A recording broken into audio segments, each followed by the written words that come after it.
you doing? I'm Mike Dizak from Team Tompkins, and I'm here with MMA News League.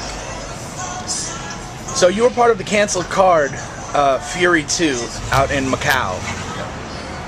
How long did you get stranded out there? Well, we got there, we left Vegas on a Friday, got to Hong Kong on Sunday.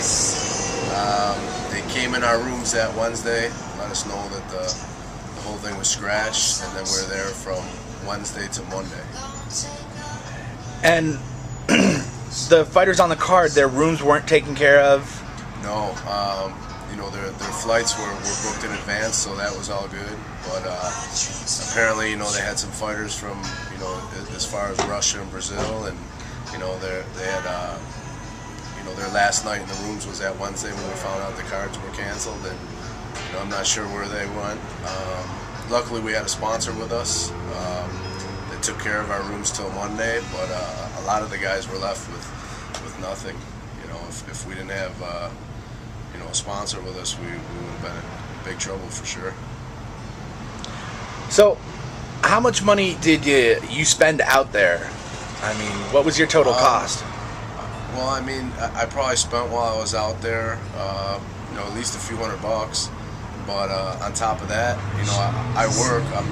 You know, I train full time, but I still work part time. So, you know, a few weeks before the fight, you know, you cut down on your hours at work, and you know, you expect to make it back whatever you lost for the fight. So, I mean, on top of the money I spent, and then not getting paid out there, and you know, money lost at work, I lost a good bit of money.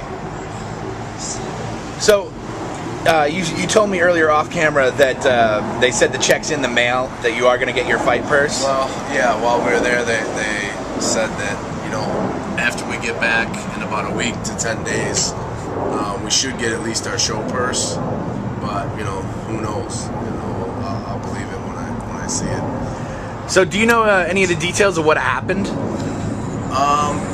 Not too much, a little bit. I guess the casino in Macau, which is, you know, like a little island from Hong Kong, they put up the money for the show, and the promoter or whoever was running the whole thing from one of the local MMA gyms apparently took off with all the money, fled the country. The Hong Kong police were after him, and you know, that was the whole reason behind the thing being canceled.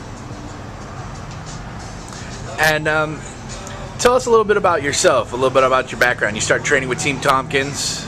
Yeah, I'm originally from Buffalo, New York, which is about 2.5 hours from London, Ontario. That's where Team Tompkins started. You know, Sam Stout, Mark Hominick, Kishordeski. So I started off just driving back and forth. This was back in maybe 06, 07. Training there, you know, I'd sometimes drive back and forth, sometimes stay with those guys. Then I started having my camps in Las Vegas with Sean, and eventually just made the full-time move out to Vegas, and that's where I'm at now. Awesome. Do you have any plans for your next fights or anything scheduled? Yeah, it's looking like December 18th in Coasta Rica. They're having a show that I'm going to fight on, and you know, that's all I know of as of now. But I'm definitely planning on being real busy this year. I'm hoping to fight at least, you know, about every 4 to 6 weeks, you know, for the rest of the year. And your experience in Macau has not deterred you from taking foreign fights? No, not really. You know, those things can happen anywhere. You know, I've had it happen in the U.S. and obviously, you know, overseas. But you know, I'll go wherever there's a good fight. You know, that's I guess the risk that you take.